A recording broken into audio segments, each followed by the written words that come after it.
आज सुबह से ईडी की दबिश पूर्व मुख्यमंत्री भूपेश बघेल के घर पे जारी थी। जब मुख्यमंत्री भूपेश बघेल विधानसभा के लिए निकल गए तभी ये कयास लगाया जा रहा था कि ये रेड भूपेश बघेल के लिए नहीं, उनके बेटे चैतन्य बघेल के लिए है। तो ताज़ा अपडेट ये है कि ईडी ने उन्हें रायपुर के विशेष पीएमएलए कोर्ट में पेश किया। ये कोर्ट वो होता है जहाँ ईडी मनी लॉन्ड्रिंग से रिलेटेड मामलों में आरोपी को पेश करती है और वहाँ पर आरोपी की रिमांड मांगती है, यानी कि पूछताछ करने के लिए। तो कोर्ट में पेश करने के बाद आपको बता दें कि 5 दिन की रिमांड ईडी को मिल गई है, यानी कि चैतन्य बघेल 5 दिन तक ईडी की कस्टडी में रहेंगे, यानी कि 22 जुलाई तक, जहां उनसे पूरे मामलों का पूछताछ होगा। अब ये बात कही जा रही है कि किन मामलों में किस आरोप में चैतन्य बघेल को ईडी ने गिरफ्तार किया, क्योंकि जब गिरफ्तार किया गया तो उनके भिलाई 3 निवास के बाहर कांग्रेस के कार्यकर्ता सैकड़ों की संख्या में मौजूद थे। पुलिस के साथ बहुत झूमाझटकी हुई, बड़ी मशक्कत के साथ उन्हें रायपुर ले जाया गया।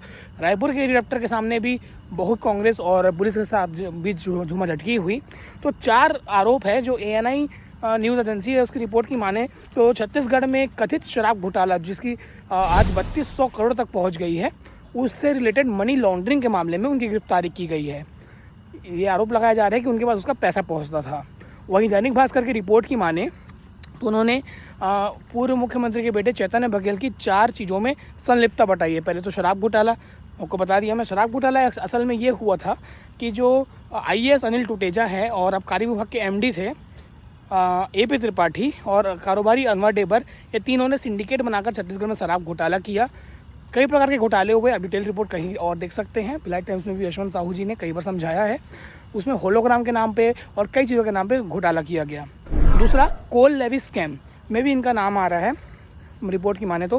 कोल लेवी स्कैम ये है कि जैसे आप जानते हैं कोरबा में कोल निकलता है तो कोयले को बाहर निकालने के लिए पर ट्रक 25 रुपये लेवी लेने की बात की जाती थी, मतलब वसूली जो इलीगल थी।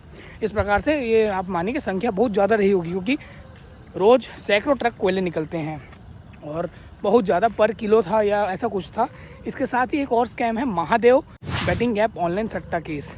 इसमें भी उनकी संलिप्तता बताई जा रही है कि उसका भी मनी लॉन्ड्रिंग से पैसा आया है। और एक है हवाले के जरिए पैसे खपाने का, मनी लॉन्ड्रिंग का।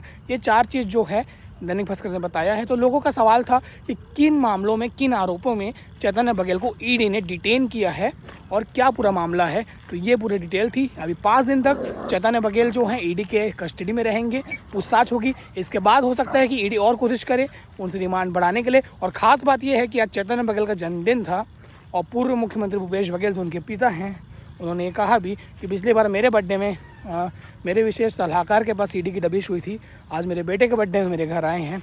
इसको याद रखा जाएगा। कहीं ना कहीं छत्तीसगढ़ की राजनीति में ये बड़ा दिन है।